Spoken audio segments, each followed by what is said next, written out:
Part 6. Dấu ngang, or I call it không dấu, no tone. As you can already see from the title of this tone, it's no tone means you do not see it, but you still need to say it. With this tone, in order to say it correctly, you're gonna need to remember to raise your voice to a higher pitch and keep it stable. I know you don't see it, but you just have to remember this. So for example, we have this one, ma, ma.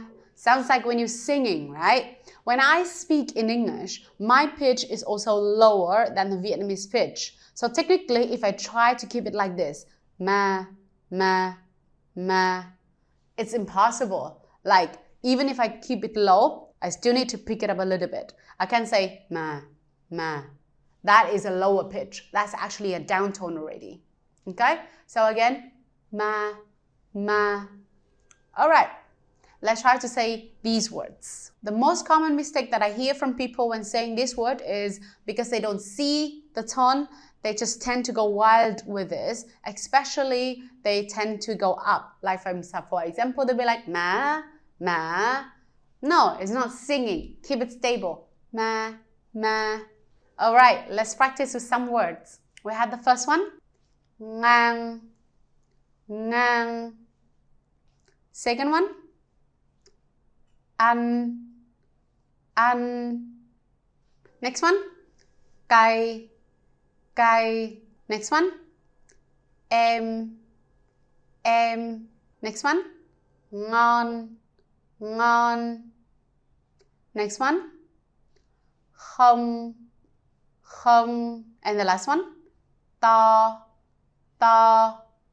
So when I say you don't see the tone, doesn't mean you don't see any other marks, right? Remember, we learned from the first lesson, some are tones and some are parts of the letters. So once you see them, they are parts of the letters, but what you don't see is a tone, but that you can still have to say it. Another thing you need to pay attention to the flat tone or no tone is that even if the word is short, you need to keep the length long. For example, with this one, ăn, I don't say ăn, nope, it's ăn.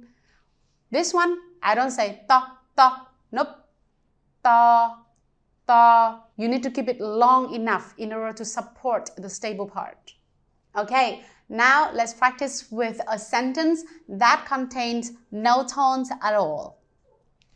The sentence is, em ăn cay không? Em ăn cay không? Em means you as a younger person. Ăn is to eat. Cay is spicy. Không is no. So the whole question means, do you eat spicy food? Again, let's practice reading with me. Em ăn cay không?